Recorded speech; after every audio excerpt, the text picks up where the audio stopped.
O projeto de lei 529/2020 prevê o recolhimento de superávites financeiros de autarquias e fundações do Estado e sua transferência para a conta única do Tesouro Estadual. Bom, a medida impacta diretamente as 3 universidades estaduais paulistas, Unicamp, USP e também Unesp.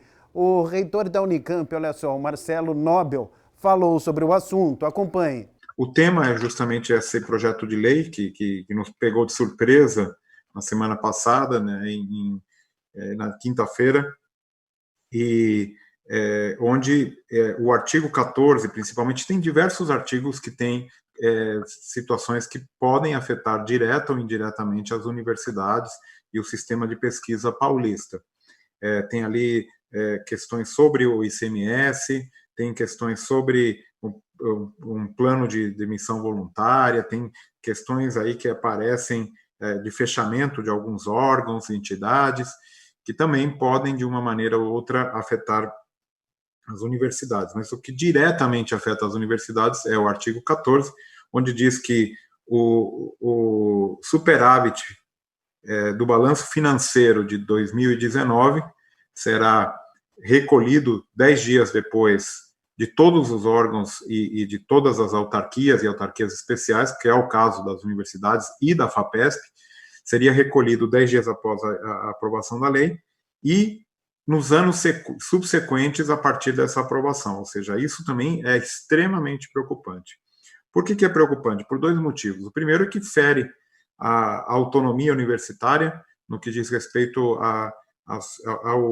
ao artigo 207 da Constituição, que prevê a autonomia das universidades, e, em particular, no Estado de São Paulo, a autonomia financeira e de gestão, que foi estabelecida em 1989 com um decreto-lei e que tem funcionado muito bem até os dias de hoje. Há um repasse de um percentual do ICMS, em particular é 9,57% da cota-parte das universidades para USP, Unicamp e Unesp, e mais 1% para a FAPESP. Isso tem funcionado de uma maneira extremamente positiva e é o principal responsável pelo funcionamento e pelo desempenho, pela melhoria dos indicadores das 3 universidades paulistas e a possibilidade da FAPESP de financiar a ciência e a tecnologia no estado de São Paulo. Então, estamos em constante conversa com o governo do estado e estávamos, inclusive, discutindo a possibilidade a questão principal, que é a queda no ICMS durante a pandemia, o que levou a uma situação muito complexa, né? Nós temos na Unicamp uma frustração de receitas da ordem de 275 milhões de reais por conta somente do decréscimo da atividade econômica, e isso fez com que, na nossa primeira revisão orçamentária, a nossa perspectiva de déficit para este ano era de 332 milhões de reais. E, portanto, não teríamos, os recursos que nós temos, né, os repasses não seriam suficientes para cobrir as despesas. E justamente estávamos conversando com o governo no sentido de ver como seria, eventualmente, feita uma ajuda às universidades, e em particular à Unicamp, e um repasse de recursos extras para as universidades, justamente nessa questão da pandemia. Todos devem lembrar, aqui também, uma lei federal, a Lei 173, que fez um repasse aos estados, e nós não recebemos nada desse repasse que foi feito ao estado de São Paulo por conta da pandemia de coronavírus. Então, estávamos conversando e tal, e isso nos pegou de surpresa, dizendo que teríamos que devolver ao Estado um suposto superávit do balanço das contas da universidade. E eu aqui, rapidamente, eu preciso explicar que esse superávit não existe. Na realidade, o que temos já desde 2013 na Unicamp, de fato, ano após ano, déficits orçamentário. Aqui é uma questão de contabilidade. Existem a possibilidade de você ter déficit ou superávit orçamentário, financeiro e patrimonial. E o que esse decreto está considerando e colocando é que, a partir desse balanço patrimonial, haveria um superávit e que esse superávit seria recolhido. Mas o balanço patrimonial, ele é uma espécie de filme, que conta a história inteira da universidade e não simplesmente aquele ano específico que a gente está considerando. Então, esse aspecto é importante ressaltar.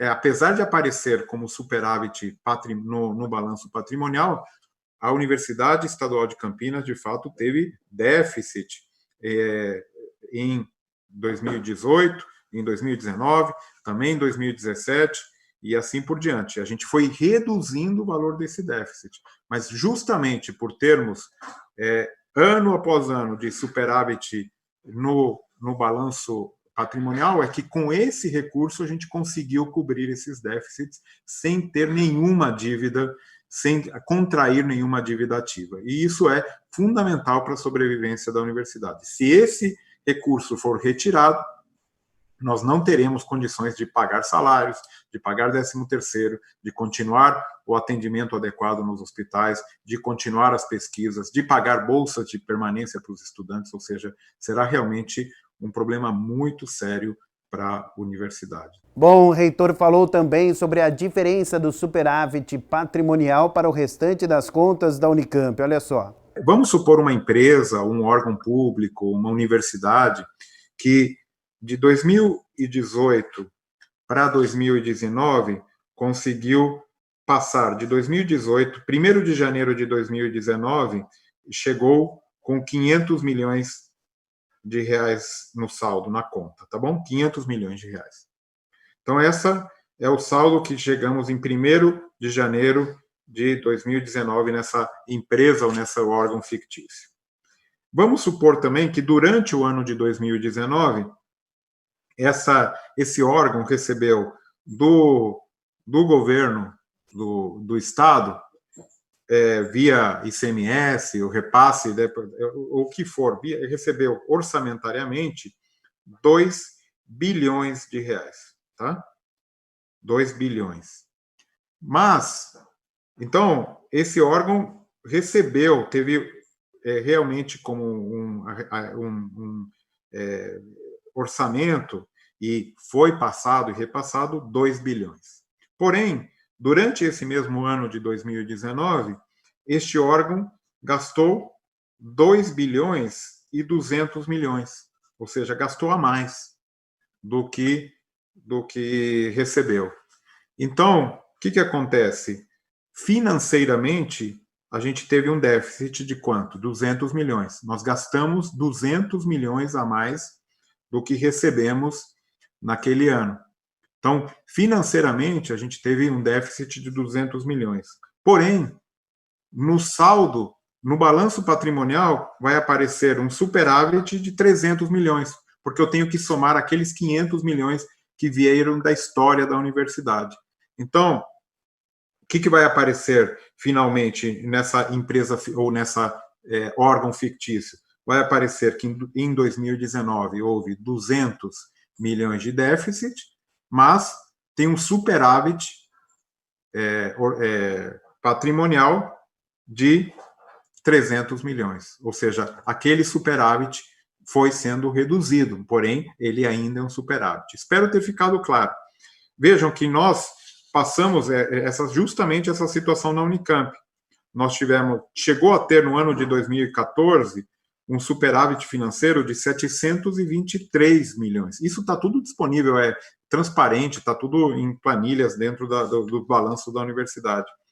Esse superávit foi caindo, até que em 2018 o total foi 213 milhões e em 2019 o total foi 148 milhões, sendo que apenas 48 milhões foram referentes ao orçamento repassado pelo Estado. Então, nós tivemos já superávites e a partir de um momento, eles foram sendo reduzidos, ou seja, consumidos para justamente cobrir e poder pagar os déficits que a gente foi tendo durante estes anos. Ainda durante a entrevista coletiva foi dito qual o valor do superávit do balanço patrimonial. Se liga aí. O balanço patrimonial, ele tem dois, deixa eu pegar aqui certinho, o balanço patrimonial, ele tem duas colunas, especificamente no seu final. Eu estou falando aqui do balanço patrimonial de 2019. Depois eu posso passar aqui, na verdade, onde vocês encontram o balanço patrimonial aberto e com explicações. Eu acho que é importante ver também as notas explicativas desse balanço patrimonial. Ele tem o superávit financeiro, ele tem as obrigações que são vinculadas e ordinárias. As ordinárias são as que vêm dos recursos do Estado, do ICMS, e as vinculadas são de outros projetos, ligados, por exemplo, com o SUS, com projetos com empresas públicas ou privadas, convênios federais, alienação de bens e outras questões. A ordinária, que é o que consta ali no projeto de lei, em 2019, o superávit foi de 47.957.885,56. Eu posso passar isso no chat. E o de 2018 era 104 milhões, tá? Então, já reduziu significativamente, mas esse é o valor que a gente tem em 2019, para arredondar, praticamente 48 milhões de reais. Bom, de qualquer forma, então, a universidade está negociando com o Estado? O reitor da Unicamp também falou sobre isso. Bom, a gente está se mobilizando, nós estamos seguindo um diálogo, o diálogo com o governo do Estado tem sido sempre constante, a gente tem conversado, mostrado para o Estado as dificuldades que teremos e como isso tem sido utilizado, tentando mostrar que é fundamental a manutenção dos recursos, mas volto a insistir, mais do que isso, o princípio da autonomia. Eu tenho uma reunião marcada com o secretário, Mauro Ricardo, para a semana que vem. Nós temos conversado com diversos setores do governo e também fizemos uma ação muito importante junto aos próprios parlamentares. Eu passei aqui o fim de semana inteiro, todos os reitores, o pessoal da FAPESP, explicando, conversando com os parlamentares, com os deputados na Assembleia Legislativa, o que isso implicaria e qual o significado dessa autonomia para as 3 universidades paulistas e para a FAPESP, e mostrando que realmente esse superávit não é de fato superávit, é um recurso que a gente usa para o dia a dia do funcionamento da universidade e tem usado muito bem esse recurso para que as universidades possam ter realmente a competência e o valor que elas têm e servindo a população do estado de São Paulo. Então, a gente tem feito um trabalho muito grande, a gente está ainda compilando, mas teve aí um grande número de deputados que se dispuseram a fazer emendas parlamentares, buscando modificar ou até suprimir esse artigo 14. Agora, é questão de manter essas conversas para que um número maior de deputados possam entender essa questão e votar favoravelmente à modificação desse artigo 14. Bom, é um quadro de olho na educação aqui na tela da TV Câmara Campinas, dentro do Câmara Total. Eu volto com você, meu grande amigo, Gabriel Castro.